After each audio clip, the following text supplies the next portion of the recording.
AD flash man ఇంకా రాకుండా చేతకానోడు చేత కాదు నాకని చెప్పాలి. ఎందుకు ఈ వాటన బండి వస్తుందా? వరి వరి వరి వరి ఒరే ఈ బండి భలే ఉందా బా. బెంచ్ కారు నెట్టుందరిదా నా మాట కొంటేటువంటి బండి కొనాయా. భలే ఉంది బండిదా. అయినా ఉరి ఉరి వరి వరి వరి అబ్బా ఏం సౌండ్ లేకొస్తున్నాయి. ఒరే ఒరి ఈ సీన్ నేను ఎక్కడో చూసినట్టుగా ఉందా. ఒరే అమ్మని పడవా ఫ్లాష్ మ్యాన్ నువ్వు అంటరా యారో. నేను రాత్రి చంపి బాబు నేను రాత్రి ఒక చుక్క తాగేసిన నేను కానీ వచ్చిన్నా నాకు పడిపోయి నీ చేతులు తడి.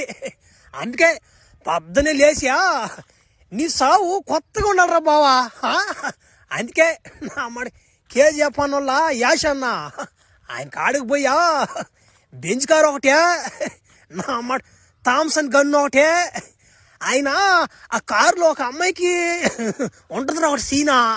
ఆ అమ్మాయిని కూడా అడిగాను కానీ కుదరదు అన్నాడు. అందుకే గమ్ముకు వచ్చిపోతే ఇంక నా నుంచి. ఒరే నా కొడక ఇప్పుడు నువ్వు ఆ కారులో చేసిన సౌండ్లన్నీ వీళ్ళు ముగ్గురిని తట్టిన తట్లు అంటాయా. ఒరే ఆ టాక్సిక్ లో సినిమాలో ఎట్టుందట గుద్దేవు కదరా నా కొడక.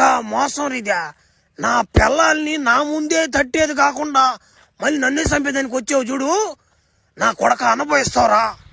అదేంగా ఇంకా నువ్వు పిచ్చిలో ఉన్నావురా బాయ్. నా చేతిలో థామ్సన్ ఉంది, నా వెనక నా అమ్మాడు ముగ్గురు నా అమ్మాయిలు. నా అమ్మాడు కారు కూడా బాడుకు దేనికొచ్చా 3000కి. నా కొడక ఈ తేడా మాట్లాడుకుంటున్నా అమ్మాట. నా అమ్మాడు రమ్యా నా అమ్మాడు మీ ముగ్గురు మాట నన్ను వదలకూడదు నా మాట కూడా చట్నే. నా అమ్మ తొందరగా పోయి నా యాశాన్ని కారు ఇచ్చిపోదేం కదా. లేకపోతే నాడు వాడికి ఎక్కువ దింగేస్తాడు మళ్ళీ ఆయన. నా అమ్మాట రోజుకి 3000 ఎవడు కడతాడు నా అమ్మాట.